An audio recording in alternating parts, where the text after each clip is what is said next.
Hello and welcome to the Arise interview. 60 minutes of big questions about the big stories from the news and beyond with fresh insight and critical analysis. I'm Charles Aniagolu. Coming up in the next hour, the world is moving away from the old geopolitical model of fossil fuel, oil-based power structures. It's a transformation that's happening in front of our eyes faster than anyone could have predicted. We'll discuss the new coming energy revolution that could change Nigeria and the world forever in a moment. Now, since the 1960s, the Nigerian and the global economies have revolved around fossil fuels. Countries like Nigeria and those in the Middle East that had oil and gas also had power and money, and wars were arguably even fought over the black stuff. But that world is changing, and the transition from fossil fuel to clean, renewable energy is transforming global geopolitics and leaving countries like Nigeria behind. It's a transformation that could turn Nigeria and the rest of the oil-producing world upside down, leaving places like the Niger Delta even more poverty-ravaged and marginalized. We'll talk about all that in a moment. But first, here is the Nigerian Minister of State for Petroleum, Temipre Silva, who recently attended the World Economic Forum at Davos, discussing Nigeria's readiness to move from fossil fuels to renewable energy. The world has been talking about climate change and movement to renewables. We cannot join that race as yet because we have not attained our base load.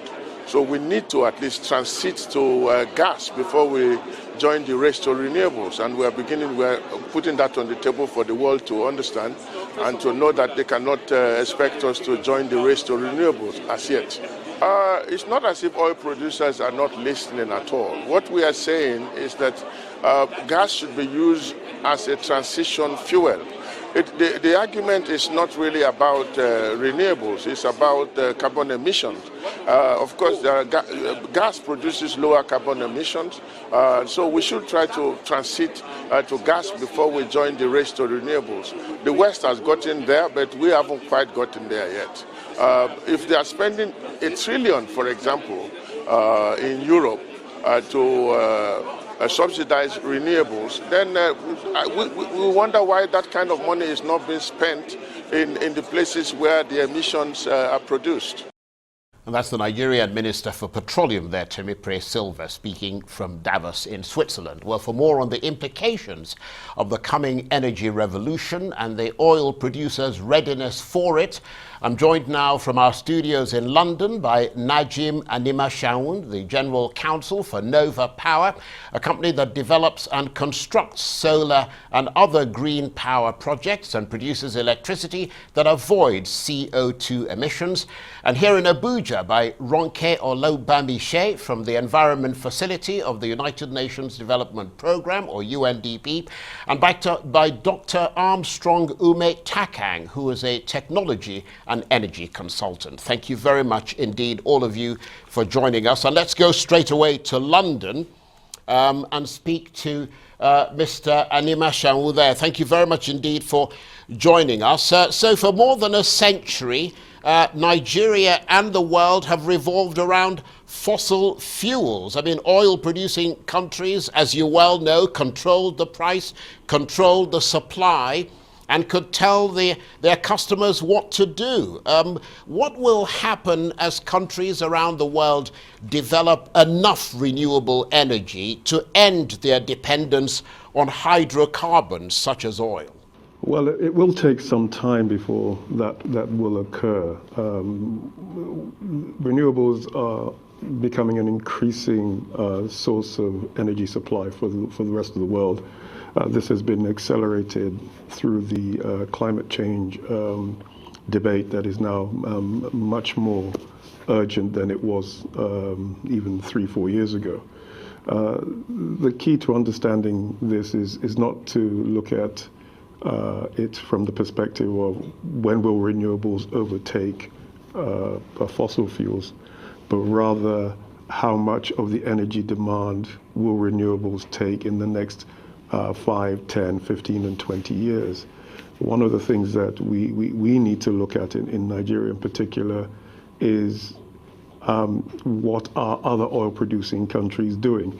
And when I say that, I take a look at somewhere like Norway and Brazil, where the vast majority of their electricity is supplied from hydroelectric dams. So there were other ways that we could have actually addressed this problem that we're not addressing it from both a policy perspective and an incentive perspective to provide the structures for the government to be able to benefit from renewable energy and thus save the fossil fuels for higher level functions. So I'll give you an example. The Minister of Minister of State for Petroleum suggested that we use gas for vehicles. The question that one needs to ask is that the highest value use of the gas that we have? Could we generate electricity from other sources? Could we use gas from other sources as a factor in production of finished goods? In which case then you're using your gas for the highest possible value you can get out of it. But if we're just going to burn it to produce electricity, which is then going to be used as the factor in the production of what we're looking to produce, that's not the highest use of the gas that we can get. And if we can learn from Norway and Brazil, for example, where they've actually put that to use in those ways by relying not on their oil to generate electricity, but relying on their natural renewable resources, water, to generate electricity, would be far better than we are now. Well, that's a very interesting perspective, but stay with us. I'll come to you in a moment. But let me, first of all, just quickly speak to the Dr. Armstrong Ume Takang. I'll come to you in a moment, Ronkil Lubamishe from the Environment Facility of the UNDP. But just based on what he was saying, I mean, I suppose there are two issues here. One is Nigeria transiting from fossil fuels in the use of fossil fuels to supply electricity and all the rest of it to, gas and clean renewable energy and so on. The other, perhaps more urgent thing is that the rest of the world is making that transition, and Nigeria sells oil to the rest of the world, and oil is the biggest revenue foreign exchange earner for this country, and therefore, do you see that as fairly urgent, the fact that Nigeria does not appear to be, seeing this from the perspective of the fact that, hey, our money is running out, basically, or could run out fairly soon? Well, you're quite right, and I think he's also right in that sense. I would say, though, that it is not as if Nigeria doesn't see the urgency in making that transition, or at least coming up with alternative sources of revenues. Because if you look at it today, in terms of, there are two issues. The first one is really the fact that the energy sector has always been there. The difference is that energy sector has been fueled primarily by oil and gas. And as a result of the attempts to reduce the carbon footprints, there is a gradual move towards non-fossil fuel sources like hydro, solar, wind, and other sources of renewable energy. And so that has always been there. And we can see from the fact that a lot of countries are already making that transition. Even the ones that are predominant producers of oil and gas, Norway, precisely, right? And even Saudi Arabia and all the others are already making that. The US and all the others are also making that. We recognize that as well. I don't think the issue is not recognizing the need to do that or whether it is urgent. Because if you look at the policies over the last, say, 20 years, almost every successive administration has talked about the need to diversify our economy. Two reasons. One is fiscal diversification, in terms of saying we need to ensure that we're not relying solely on oil revenues, which is really the export earnings from oil and gas, but to also diversify economy in such a way that the domestic other areas like manufacturing, services, as well as agriculture are generating enough revenues for us, and then taxes would also increase that revenue base. There's always been that plan.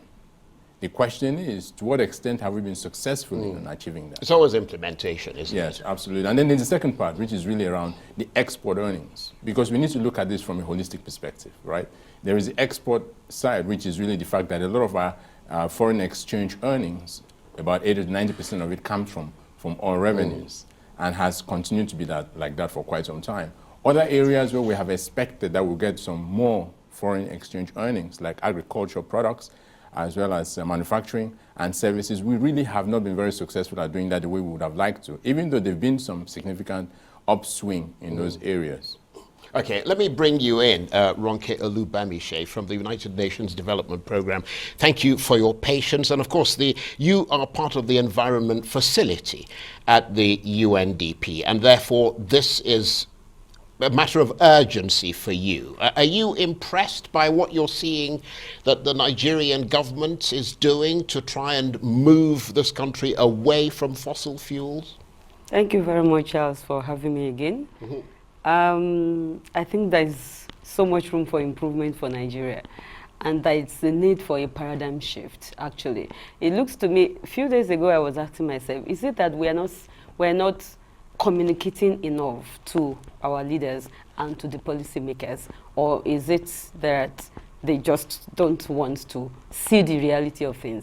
I am so optimistic that if Nigeria does not take any part, unfortunately, we may now end up importing the technologies from outside. You're pessimistic or optimistic? I am optimistic that, in fact, some things I know that some youth are doing these days, it takes only, you wake up and a whole new thing has come up entirely upon us, and you just have to fit in or you shape out. So I think that it is important for the government to realize that, look, the resources are there, human and material, for Nigeria to even bypass some countries that must have gone ahead of us in the area of environment. And we know, in the area of energy revolution. You were making a point. I want to sort of move on from there and ask you, because you were talking about your disappointment and the fact that you wanted things to perhaps move at a slightly faster clip. Do you think large oil producers or producers of oil like Nigeria, countries in the Middle East, but let's talk about Nigeria where you are, will reform in time? Or do you think their economies are likely to implode as this revolution takes shape across the world? I think Nigeria just we have to rethink.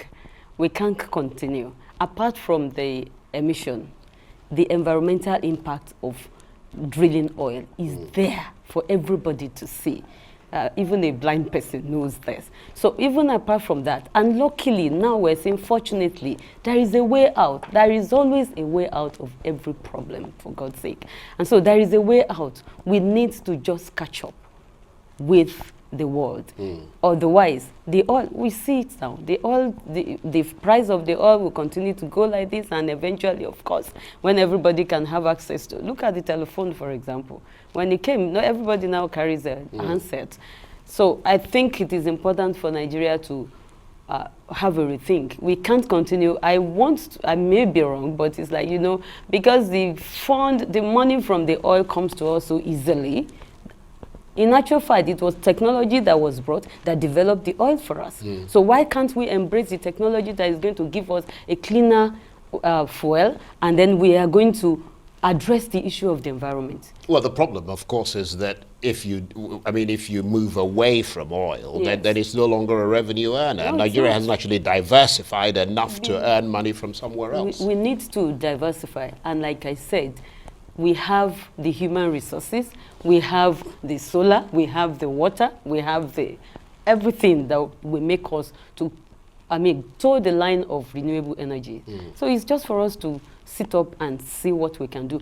Fortunately also, we are not just scratching our heads to know where to start. Some people have already started. Why don't we just latch on to that and do something better? That's an interesting point. Let's go to London and talk to Najim Anima Shau. Thank you for your patience there. And you are, of course, perhaps in a better position, I might say, or in a very good position to know about all the sort of renewable energy, because you work in a company that deals with that. And I understand that you made effort at one point to try and establish or install solar power across northern Nigeria. I wonder how that went. It's a painful birthing experience that is still ongoing. The key to developing large-scale solar power plants is to have a willing off-taker, that is somebody who's willing to buy the electricity, and somebody who's willing to fund the project with, if you're trying to get a competitive tariff, that is a competitive price for the electricity, with concessional funding, concessional loans. Now, there are any number of ways to do that. The Nigerian government could have tried any number of different mechanisms that are available around the world. It chose to sign power purchase agreements with 14 solar power plants and has had difficulty trying to execute those solar power plants. What is important to realize is that we are already in that phase where our oil, the dominance of oil in our economy is receding. 2015 or 2016 was the first time in 45 years since 1971 that non-oil revenues exceeded oil revenues as part of the national revenue in Nigeria. And the contribution of oil to GDP has been falling. However, we're still an oil-dependent country because more than 20% of our national revenues comes from oil. But more than that, most of our export revenues comes from oil. Now, why is that significant from what you're saying? It reminds me of something that Sheikh Yamani, who was the famous Saudi oil minister in the 1970s, said, and he warned all of the OPEC countries, and he said this, he said, the Stone Age did not end for a lack of stones, and similarly, the oil age will not end for a lack of oil. The new technologies that are coming into place are moving at an exponential rate, developing far more efficient units of production that can produce more energy output for less and less money, or less and less price, to the point where renewable energy generated electricity is as competitive as thermal electricity. And the key elements of a renewable power plant is that you really don't need any feedstock. You don't need to worry about the price of gas in year X because the sun is free. So your 92% of the life cycle costs of the plant, that is the entire life cycle cost of the plant, whatever you're going to spend is in the plant. Only 8% is in the operating expenses. Now for a gas plant, only 10% of the life cycle costs are in the plant. 90% are in the variable costs or whatever it is that you're doing. So it doesn't matter what you're going to say about whether we can convert to gas for our energy use for cars. The fact of the matter is that the world is changing and we need to change with it. And these things are getting to the point where we are going to compete very aggressively with other emerging oil and gas producers who are looking to compete in an energy market where renewables is getting a bigger and bigger share. So our biggest markets for our oil, India and Asia, are now going to be able to look at producers in Mozambique, Angola, East Africa, and even Vietnam for oil and gas, to supply the oil and gas needs if they need that much. And that's a problem for us because we have to now ship our oil and gas much, much further than they do, and therefore we have to offer better and better terms. So it's really looking like it's not going to be as lucrative for us going forward as it was in the past. And finally, I would like to add that the investment requirements for oil and gas projects are enormous. And the new projects that are being found, the new discoveries that are being found, oil and gas companies are working incredibly hard to turn those projects into revenue as quickly as they can.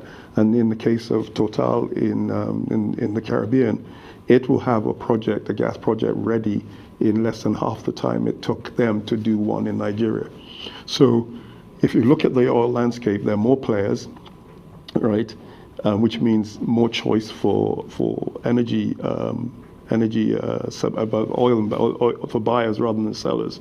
And you've got the renewable energy coming up, competing with oil generally. So we really need to actually accelerate our transition, as you say, to transition our economy out of the oil and gas dependency and into a more fiscally diverse economy, of which renewable energy can actually provide the impetus, excuse me, the impetus to drive that fiscal diversification. Why do I say that? Because most of the solar potential is in the north, and most of what we need for agro-processing is in the north to get our produce, so to keep it fresh enough or to dry it, to preserve it long enough to be able to get it to market. We lose about 40% of our tomatoes to rotting, where if we had energy to convert that into either canned or puree or whatever it is, we would now be in a position to actually capitalize on that. So there are a lot of things that we could do with renewable energy to diversify our economy. Right, okay. Just very, very interesting there. Two very interesting points. I know you're going to be leaving shortly because we've got somebody coming in here, but just to give you the last word for this segment, and I'll come to you in a minute, Dr. Takang. But the two very interesting points raised there. One is India, that has become a big purchaser of Nigerian oil, but then India, of course, is developing massively its renewable energy capacity. And the second thing also being the fact that that sense of urgency, that things must continue to move at a very fast clip. And I wonder, from the point of view of the United Nations Development Programme, how long you think the transition will take, where it gets to a point, because you guys quantify all these things, where things get out of hand for countries like Nigeria? Well, how long is, it's kind of relative somehow. But because each day I sleep, I wake up, I'm expecting one new thing or the other to come up. So if I say 5 years, if I say 10 years, somebody can come up somewhere and then come up with something that is far better than what we have even thought would take us 5 years. And so in terms of how long it will take, I think the idea is just to get to work and start doing something about it. But are they doing any work at all? Are you? You mean? Are you? Yeah. I mean, are you impressed with anything that you're seeing? Sure. I mean, the UN is supporting every government effort to address greenhouse gas emission, to address environment and all those policy issues. I know of the energy audit in Nigeria. It was the UNDP that supported the work on it. So there was a project on that with the Energy Commission of Nigeria on the environment, on the IT. There are so many IT hubs that the UNDP is supporting all over Nigeria, where we are hoping that, of course, there will be a merge between IT, energy, renewable, and the environment. So they're moving forward, but not fast enough. We were just hearing talk earlier about the sort of the transition period, how long it's going to take. And the question is, if countries like Nigeria fail to reform, countries like Nigeria, other oil producers, perhaps in Africa, in the Middle East, are we looking at a trail of failed states leading to more regional conflict and migration, bearing in mind that a lot of wars were fought over oil and resources? Well, I mean, clearly that is a possibility, but I don't see that happening in Nigeria for a number of reasons. I think that, like I mentioned before, it is not for lack of policy or recognition of the need to diversify our economy and move away from oil. There has always been that agenda over at least the last 20 years. The issue becomes how quickly are we executing those plans? Because if you look at the plans that we've had, economic plans, in terms of medium-term to long-term plans, they've always been the emphasis on the need to diversify our economy to ensure that we are not relying solely on oil as a source of effects, and then also ensuring that other areas of our economy, for instance, agriculture, manufacturing, services that have increased, we've seen a change in those areas to ensure that we're getting more money from that. And it's always been there. So the issue of failed states, yes, it is a possibility for those countries that are not taking any steps at all, because you get to a point where that which is your main source of income disappears, and then you're stranded. I don't see that happening in Nigeria. Clearly, we may end up in a situation where the economic growth might be slower than we expect. It'll be slower than what our population growth would be, and obviously that has different economic implications. But failed state, I don't see that happening in Nigeria. Perhaps in the others, where if they are not taking steps to move away from that, then clearly that is a possibility. Right. Okay. Well, let me bring Najib Anima Shaun in because you're there in London, and you know there's a big sort of European perspective, a big push in Europe towards renewable energy, and then you've got countries like Russia, for example, currently Europe's biggest supplier of gas. I wonder how Moscow might respond if Europe no longer needs so much of its gas. Just looking at the geopolitical implications of this transition from fossil fuels to renewable energy.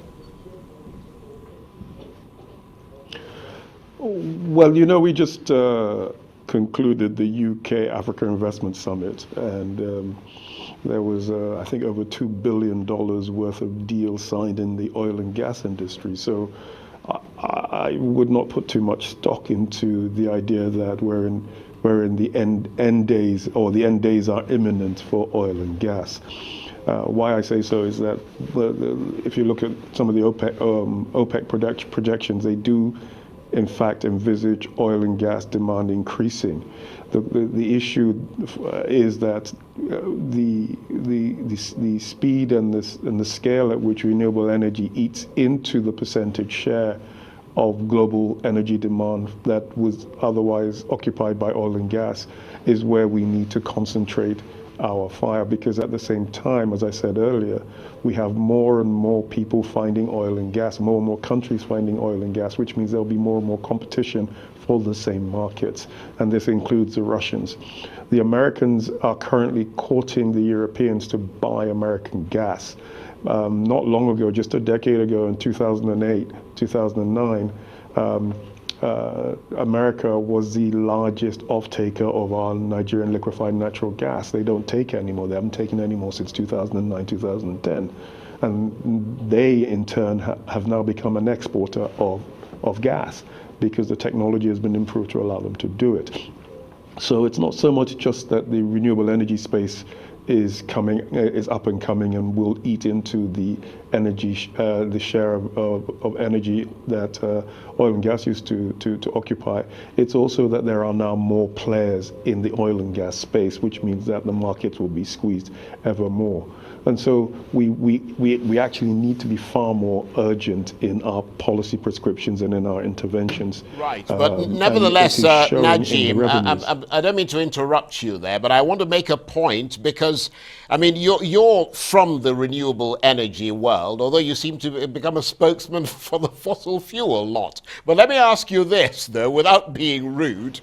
Well, let me ask you this, because, of course, resources, as I'm sure you know, like cobalt and lithium, are needed for things like sort of the new high-tech batteries that run electric cars, etc. The Democratic Republic of Congo has the biggest reserves of cobalt, and the world's top 3 lithium-producing countries are Chile, Argentina, and Canada.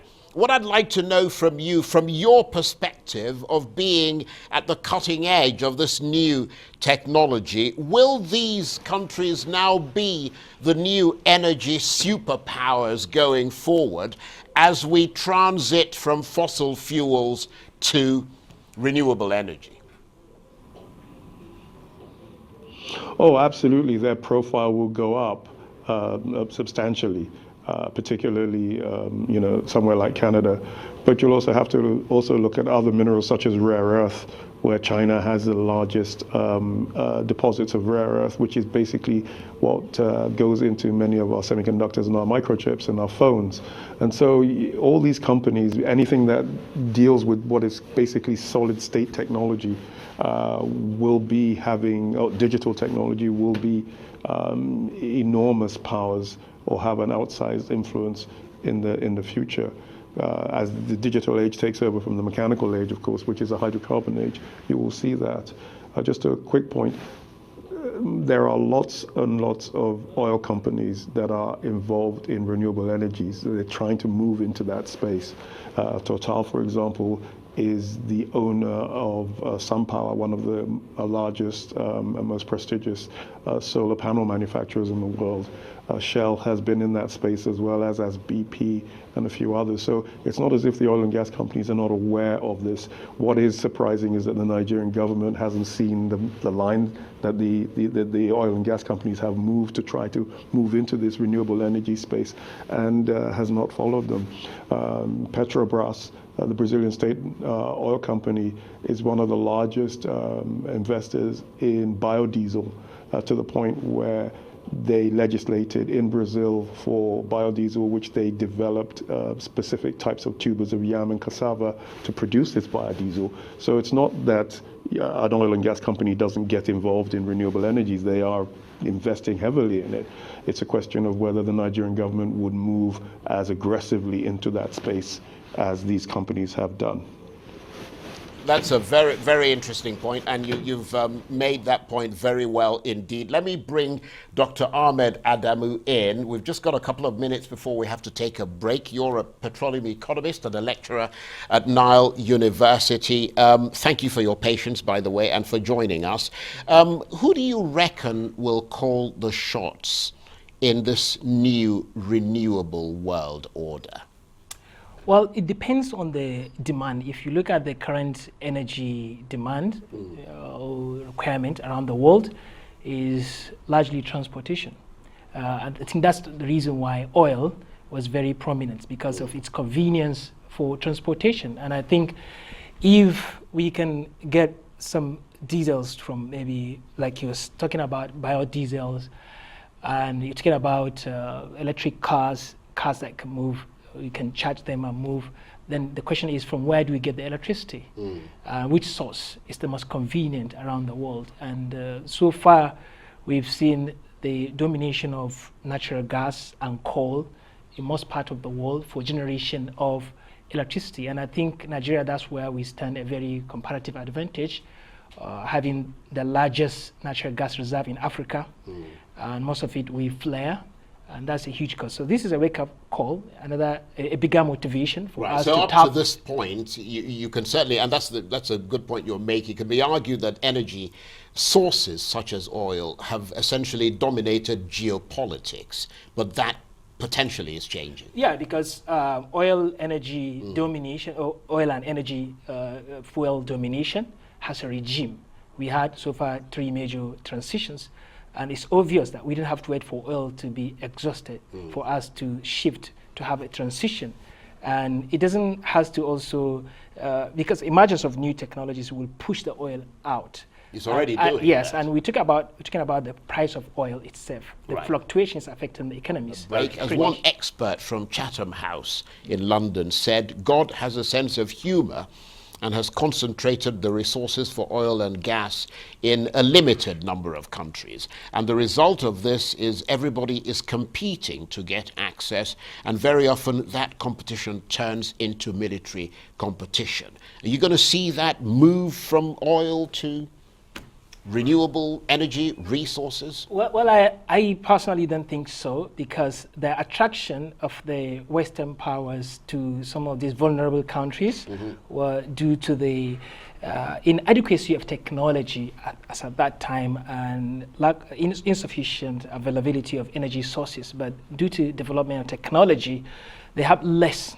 demand or issues to do with other countries, because countries that could not manage their resources from this fossil fuel, they would be left alone to suffer, and they have to go and borrow money from these people. Again, I don't think natural gas or natural resources have been proven to cause natural disasters or conflict, like the theory of resource cost has postulated.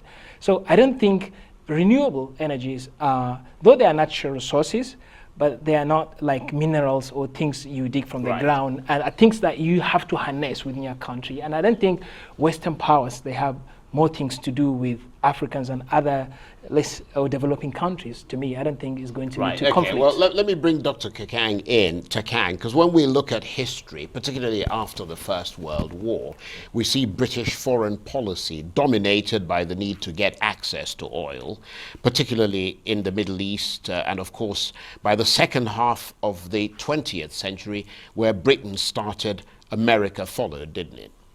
Yeah, it did. I mean, there's absolutely no doubt about that. But I just want to make a point. The point is that typically the demand for energy raw materials would be determined by what type of revolution we're experiencing. In the second and the third industrial revolution, where a lot of the power was based on looking for oil and gas to run our factories, to run our equipment, to run cars, there was a huge demand for oil and gas. And then the technology had not developed as it has now, and we did not have as many diversified sources of energy as we do have now. And so those countries that had a lot of huge reserve of oil and gas became a point of attraction for many of the developed economies. And of course, that led to some of the regional conflicts that you referred to. Absolutely. But I think that you're going to move towards a new transition as we move into the fourth industrial revolution that is fueled mainly by a lot of things such as cobalt and a lot of other silicon-based minerals. We're already seeing that a lot of laptops, the power, lithium-ion for batteries in phones, in computers.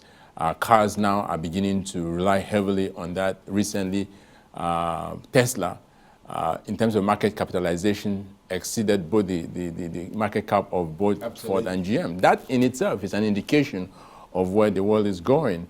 And so yes, clearly countries like Cuba, DRC, Canada that have those large reserves Chile will become a point of attraction for many of the countries that need that, because you're going to need more devices. Sure. As you transition to battery-powered cars, the demand for that is going to increase. As you build more infrastructure, data infrastructure, you're going to need a lot of that equipment as well. And so you're going to move towards that. But I think what also needs to be remembered is the fact that the energy industry is the same. It is the transformation of that energy industry that is changing in terms of the source of providing energy and also who are the key players in that sector. Yeah, that's a good point, because in the UK, for example, BP are supplying most of these energy points, renewable energy. I mean, they're heavily into it. Correct. And a lot of the car building, the charging points, they're having sort of hybrid cars and so on. But let me bring Najim and Nemeshaun in from London. We've got like about just less than 5 minutes to go before sadly we have to end the program. But I mean, I'm just wondering, as we all agreed that we're approaching this tipping point, as we get closer and closer to it, what the solutions are for countries like Nigeria. Because looking at it from your perspective, working in a company like Nova, the cost, for instance, I mean, between 2010 and today, the cost of a solar panel has come down about 85%. Wind turbines down 40 to 50%, lithium batteries down 85%. So we're already in a world where it's not only cheaper to build renewables, but give or take 5 years, it'll be probably cheaper to run almost anything on renewable energy. Absolutely. When we started doing our solar plants in Nigeria, the price of a panel was probably 8 times more than it is today. So the prices are coming down, the efficiencies are going up, so you're actually getting this exponential benefit that's coming out of it. But it does, I mean, if you apply Moore's law, you will find that every 6 months the improvements are almost doubled in the capacity or in the savings. The batteries that you mentioned will continue to improve, which is why all the major technology companies, Google, Apple, all of them are trying to be the first to launch the driverless car, the electric driverless vehicle. They're all working, they're all spending billions of dollars on the research along with, of course, Elon Musk. So we in Nigeria have not really begun to align our policies in line with these developments, or to take advantage of these developments, even at the most basic level of trying to generate electricity to industrialize ourselves. It's very sad. Okay.